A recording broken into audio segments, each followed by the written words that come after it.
Hi, everybody. Today's topic is going to be all about customer advocacy programs and the relationship with online communities. We're going to be talking to my guest, Kiely Hajjar, who is an expert in this topic and marketing and online communities. She's the perfect person for this conversation.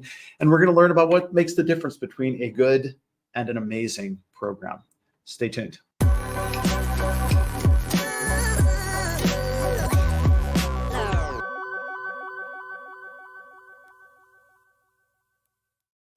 Good morning, good afternoon, good evening, wherever in the world you may happen to be. You've tuned in to talk about your communities with Todd Nilson of Clocktower Advisors. That's me.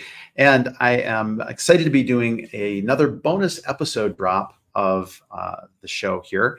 Sometimes schedules just don't line up quite well for a live stream, or there's another opportunity that comes up to just have a great conversation with somebody. Today is one of those situations. I have with me here, joining me today, Kiely, who is a customer advocacy expert, online community professional for many years. You come out of a background with Influitive and Flowcast, and more recently with Captivate Collective, where you're still doing some work, but you're a freelancer now and doing some part-time work on your own. So glad to have you on the show. Welcome, Kiely. Thanks, Todd. Glad to be here. Yeah, so I think maybe to kind of get started a little bit, it would be good to level set with everyone around the topic of customer advocacy. It's a buzzword, something that shows up in the LinkedIn feed all of the time.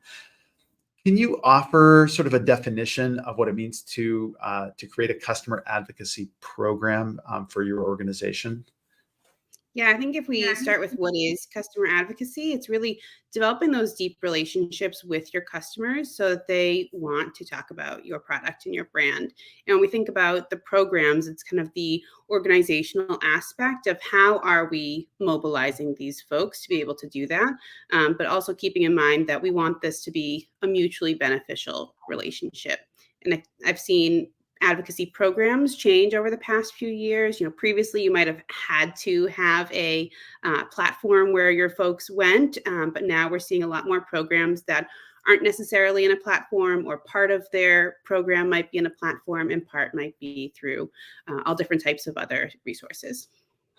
Well, that's very interesting. And of course, on this show, we talk about sort of the different use cases and visions of online community spaces.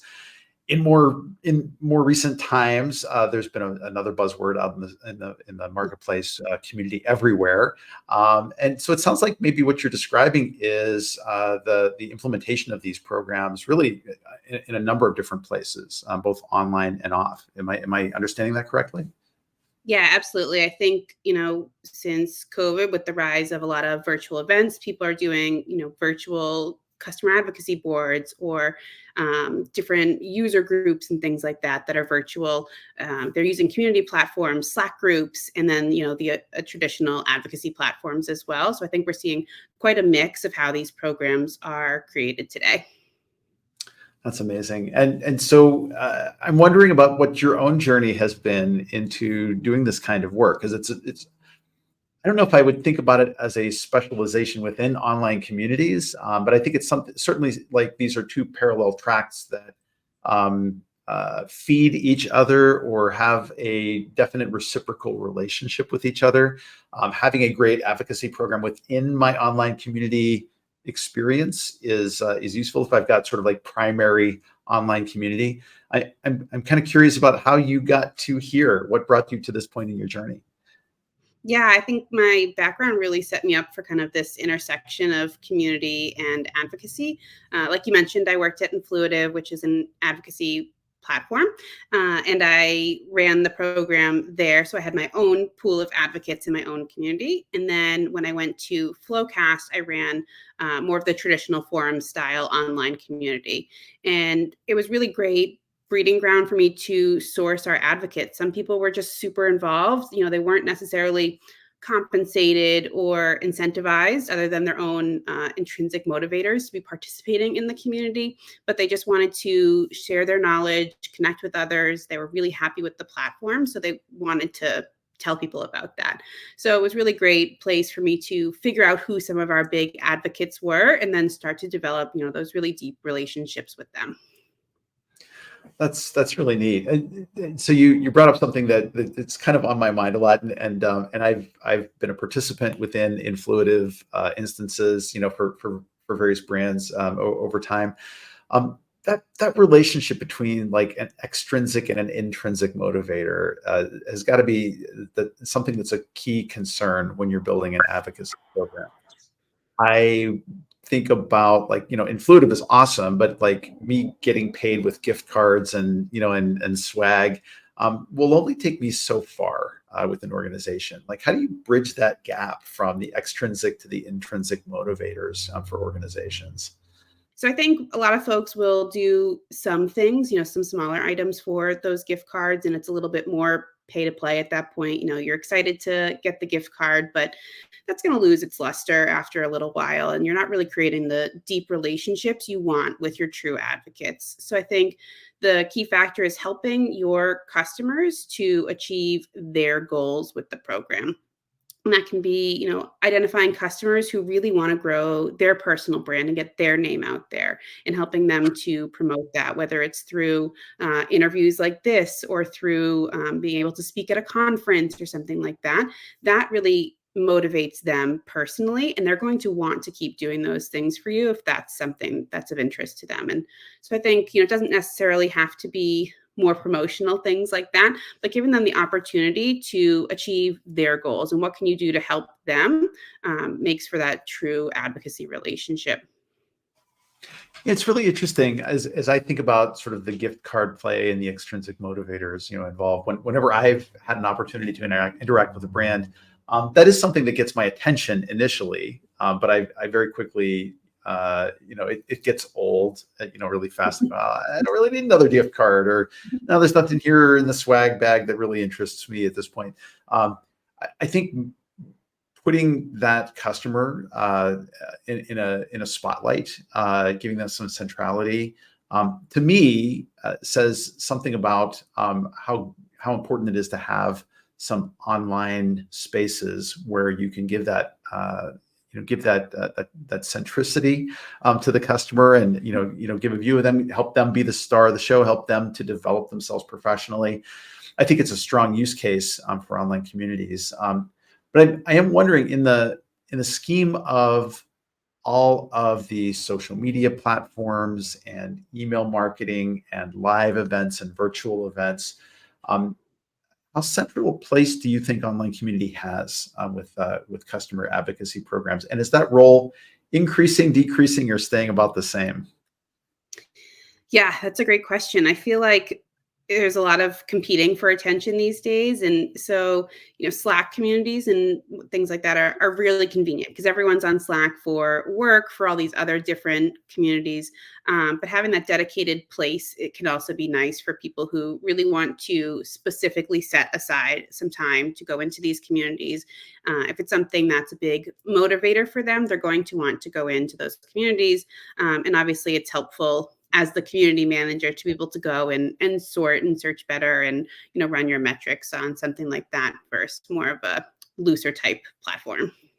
Yeah, for sure, for sure. Well, that's why I always think about like having a central platform is valuable, just because I own that. I can see all the metrics from it.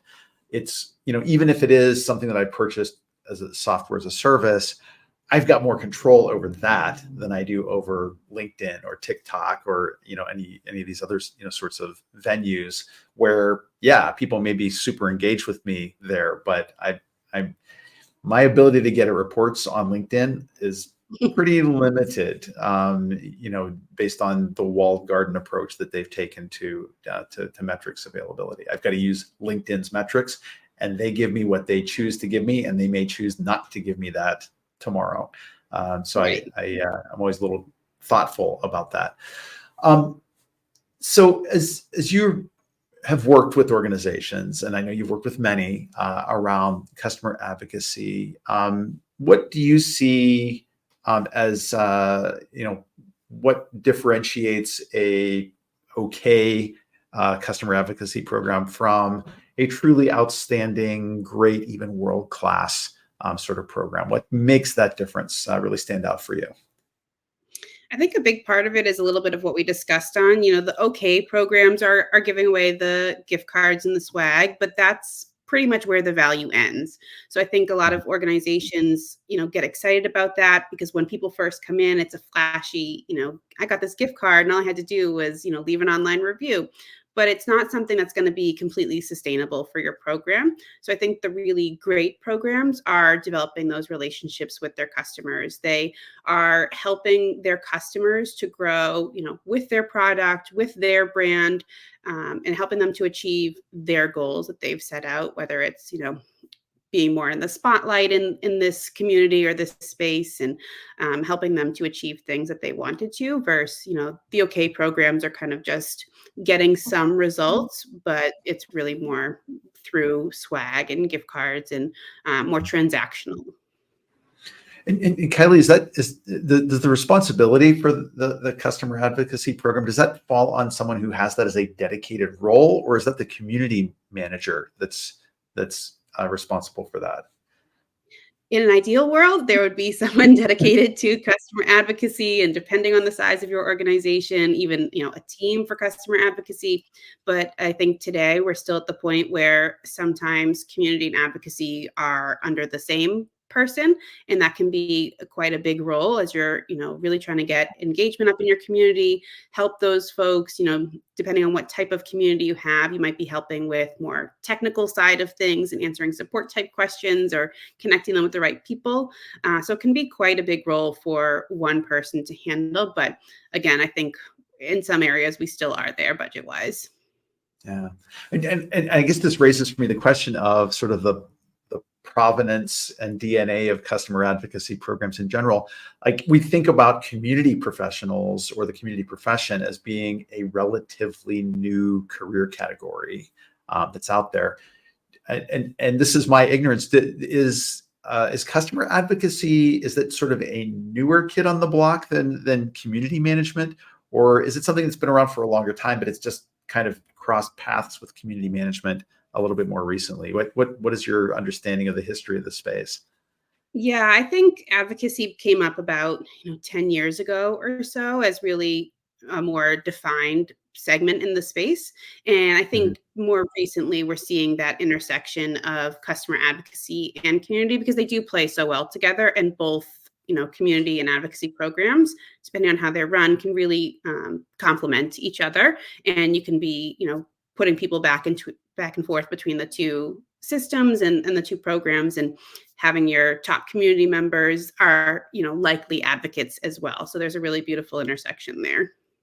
So when it emerged as a professional category, did it evolve out of marketing departments? Is that sort of the world that it grew up from?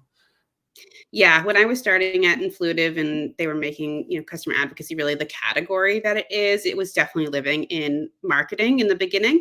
And that was really the big focus. I've seen it also live inside of customer success, which I think can be really great in terms of customer success is very customer focused as they should be, and really working on the success of their customers and helping them to drive value and drive their goals. Marketing typically still has a bigger budget than customer success. So I think oftentimes it still falls there just because of that aspect. Sure, sure. And it all depends on sort of the maturity and size of the organization and what their market focus may be. I'm sure there's quite a bit of diversity there. Exactly. Wow. I've sat in departments. I started in customer success running community, and then community got moved to marketing. There's value in both aspects. Customer success has those deep relationships with customers, so that's always a plus. While marketing has a lot of the content and opportunities for your community members. So there's pros and cons to it sitting on both sides. I think no matter where it sits, you really have to be involved with both teams. And have you seen customer advocacy departments pop up, or is it all living either under marketing or customer success as an umbrella? For a short period, I sat on a customer experience team. It was myself and my boss, and that was kind of our goal, was to have this more the overarching experience for customers. There's all these different touch points, trying to centralize a lot of that. But for us, it was short-lived. I don't typically see it as its own department quite yet. It's mostly a team within one of the other departments. And I guess the reason it's bubbling around my brain, certainly there's sort of the question of like where community lives in the corporate hierarchy of things, or within corporate departments.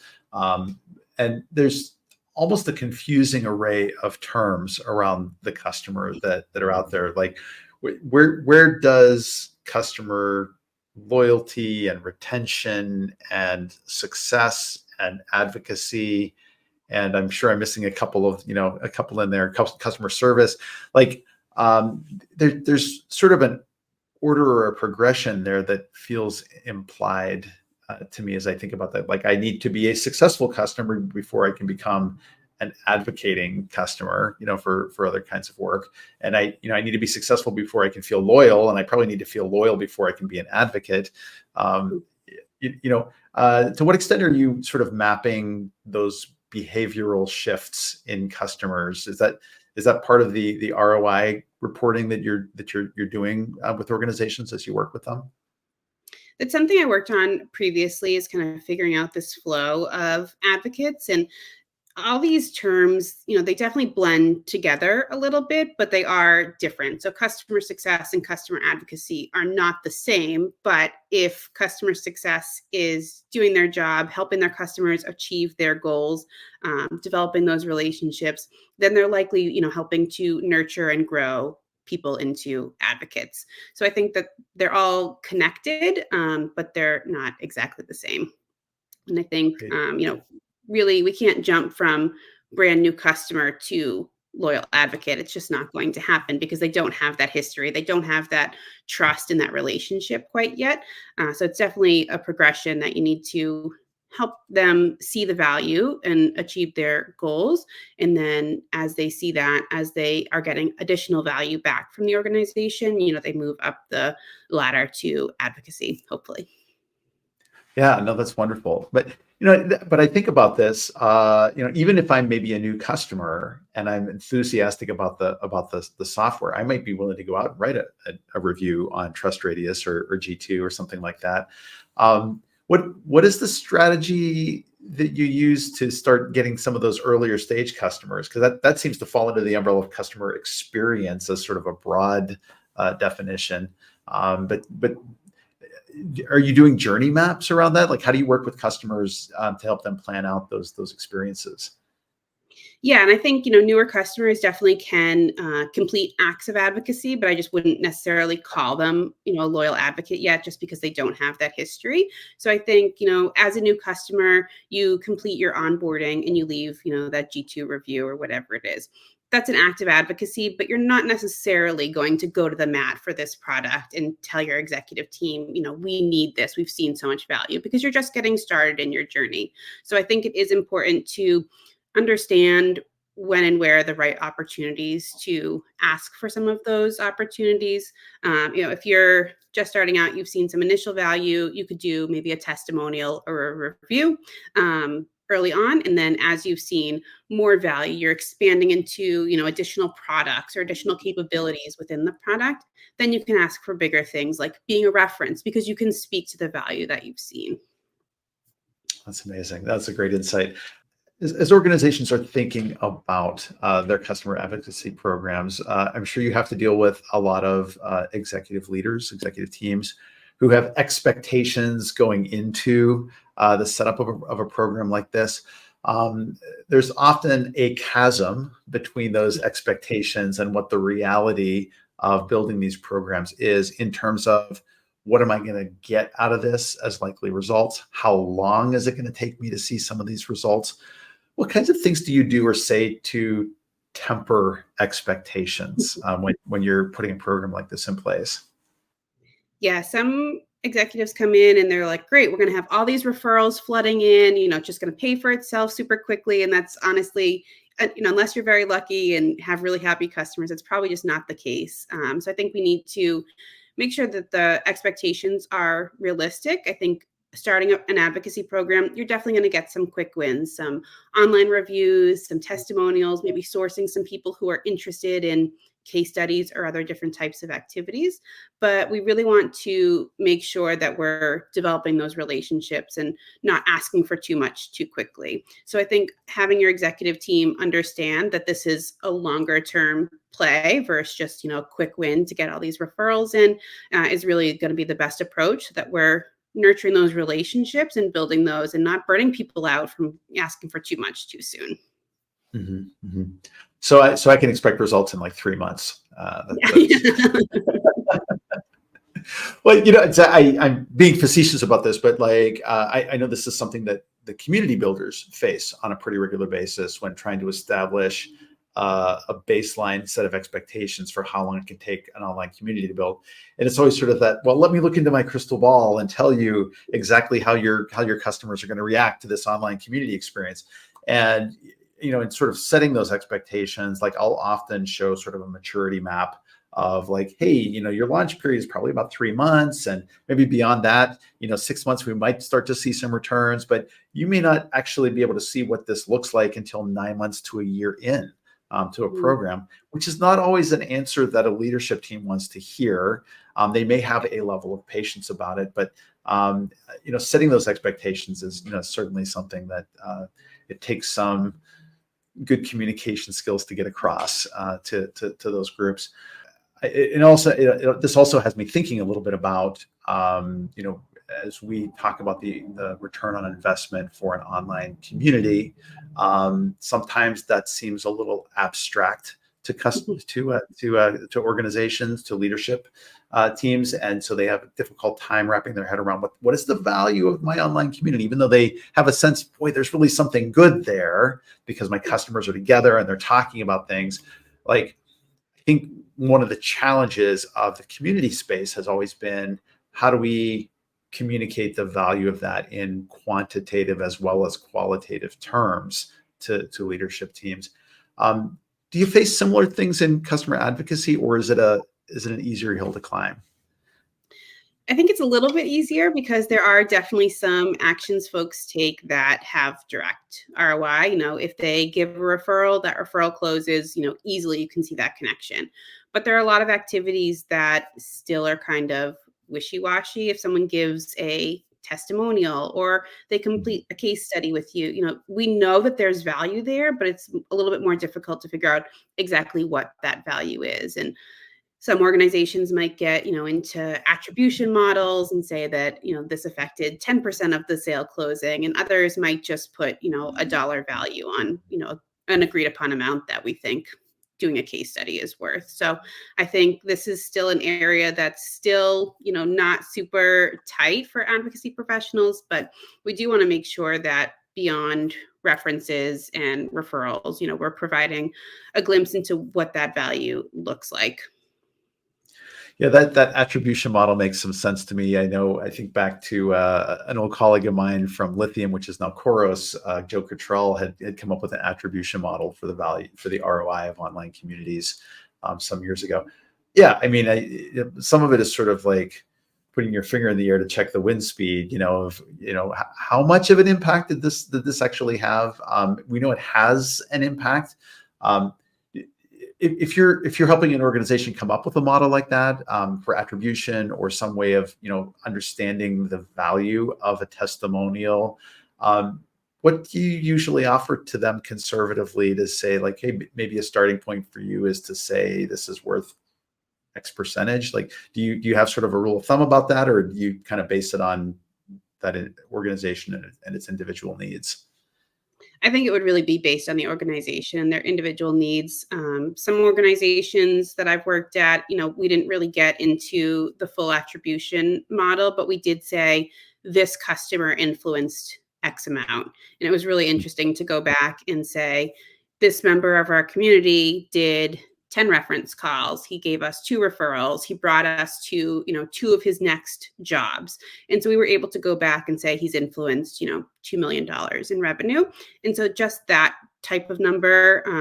It was a smaller to mid-sized organization at that point was enough for them. If you can get to the point that you're having these attribution models, I think you really need to get a lot of the department heads together and come up with some type of consensus on a reference influences, we'll say 50% of the attribution for that, or the referral is, maybe closer to 100% because it came in through that person, and then obviously sales does their magic. But I think you can give higher and lower percentages based on how impactful the customer providing that was to the whole process. Very cool. Very cool. So for any of the CEOs who happen to be watching this, do you feel that customer advocacy is particularly well suited to any particular vertical, or where is it hot right now? Where do you feel like advocacy can do the most good? Particular types, sizes of organizations. I don't have an answer in mind for this. I'm legitimately curious, and I'm sure some of the folks watching might be too.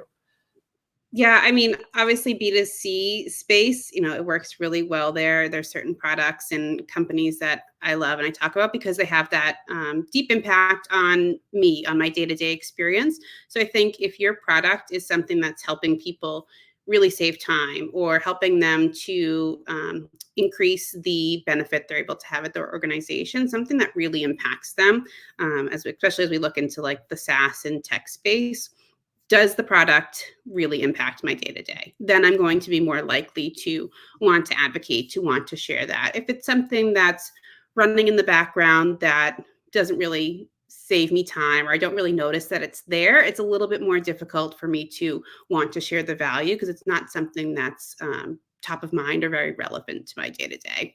But I think across industries, can help marketing software, sales software. It's really pretty open for any type of industry and vertical. And I'd say that smaller organizations can see a big impact from it because, if you're a small organization, just a few referrals or references can impact you a lot more than a massive enterprise. But that massive enterprise has a much bigger budget to be able to dedicate the time and the resources to building that program. So I think in general, yes, it can benefit all types of organizations. It just really depends on what you're looking for and what you have the budget to be able to spend the time and achieve. Sure. And I can definitely see your point around the product, customer focused organizations. What about service organizations or even like nonprofits? Is there a space for advocacy programs in those kinds of verticals or plays? Yeah, I think absolutely. Especially in the nonprofit space, you often feel that deep connection. If there's a charitable organization that you feel really connected with, you want to tell others about it. You want to get them the support that they need and the donations and get the word out, even just of their message. So I think that's something people have that deep emotional connection to a nonprofit many times and can really benefit from just having people mobilize to share that message. Very neat. Very neat.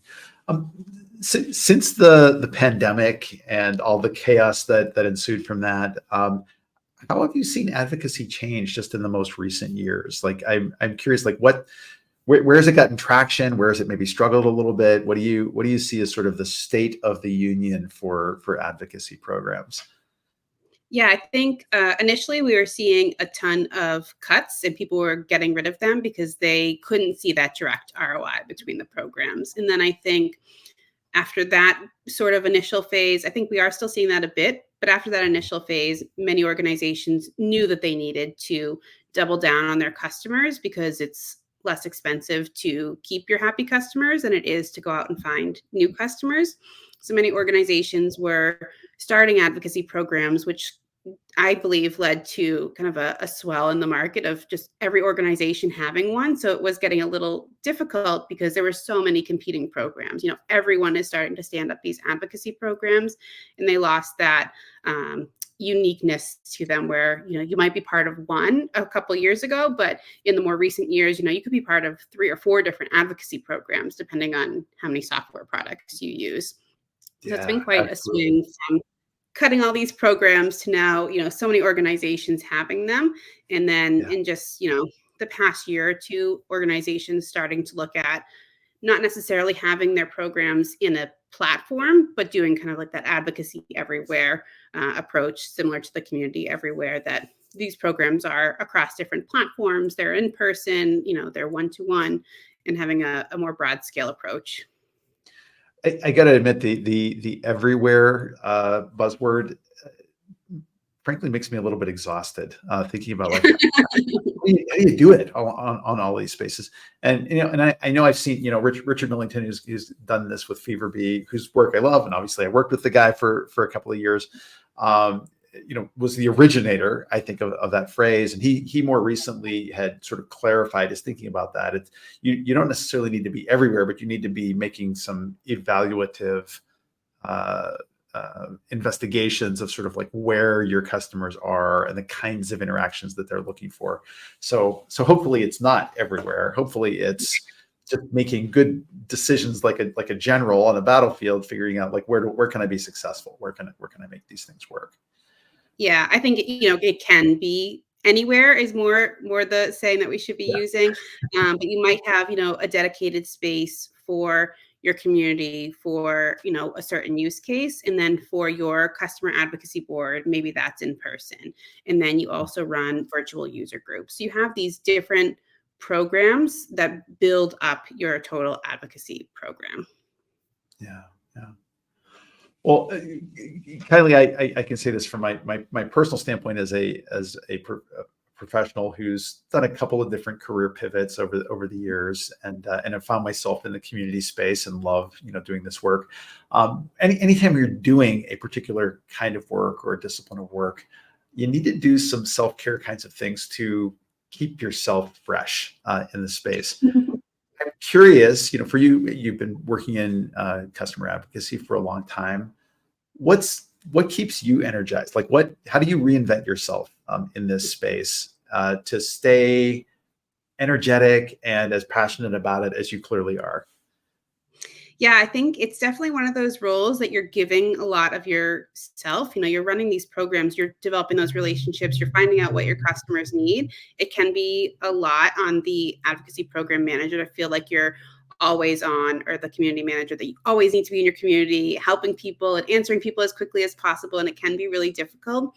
For me, it's taking that bit of time away to, think bigger about what we're doing and how we can be developing our customers, how we can develop those relationships, and what's next. And I think that is what keeps me energized whenever I'm running a program or working with my clients, is just taking a step back so that we can not get lost in the weeds and kind of start to feel burnt out, but we can start to think bigger, think of new ideas that are going to reinvigorate the community and your advocacy program. Yeah, no, that's really cool. And I know we were talking a little bit before the recording rolled here about you were excited about some work that you're doing right now with a customer's review strategy approach, that was something new and kind of interesting for you. Can you talk about that a little bit? Is that something you're comfortable sharing? Yeah, so I'm working with a large enterprise organization right now, and we're looking at their review strategy. So they have Trust Radius and G2 and Gartner Peer Insights, and it's really taking all these different review platforms and thinking about what is the strategy across these platforms. Are we going after all the same customers to leave reviews on these different sites? And when you get into it, they're quite different sites in terms of who should be leaving a review, and the time it takes to leave the review, that you might not necessarily want someone more junior who barely uses your software leaving a Gartner Peer Insight review, because it's just such a different experience. So that's been really exciting to think through. Who are we targeting? Why are we targeting them? Is there a flow between leaving a review on one site and then going into the next review site? It's been a really interesting experience, and we've made a lot of progress in the past year. Well, it sounds really exciting and interesting, and it sounds like varied work as well. Like having to look at a lot of different platforms and different approaches, incentive approaches, ways of recognizing folks. Are there any programs out there that you're aware of that you think are nice examples of customer advocacy? Any that you would point to that you feel are good? Or alternatively, and not to put you on the spot, are there attributes that you think make a great difference in an advocacy program? Yeah, I think the best programs I've seen have been ones where the advocacy program manager or managers, if they're lucky enough to have a team, have really good relationships with their customers. They're folks that they could send an email or a text to, their friends. They know about their life outside of work, and they've developed, authentic relationships with their customers as people. They're not just a customer, and they keep those relationships. And I've met many people from my previous programs, and being able to develop that relationship and keep it going, whether they're a customer or not, whether you're running that program or not, is, I think, really the sign of a successful program, because you've done something deeper than, just bringing an online review for your organization. Yeah. I keep coming back to this again and again. It's same thing with communities. It's about genuinely caring about the people that are in your community or in your program, and getting to know them. And there's not a shortcut to that. It's about reaching out and actually wanting to have a conversation, wanting to have a real interaction. And I think the technology tempts us not to see people as people, but the most successful organizations, the most successful programs really do. And I think that's a great lesson for us to sort of wrap things up on. This has been an amazing conversation, Kiely. If an organization wants to engage with you or talk to you a little bit further, maybe have a one-on-one conversation about their plans for advocacy, what's a direction you would point them in? How do they get in touch? Yeah, they can reach out to me on LinkedIn would probably be the best way, and we can definitely have a conversation from there. Wonderful, wonderful. Kiely, thanks for being a guest on the show. Truly appreciate your insights and wisdom and experience that you've brought to the table on this. It was a really interesting discussion.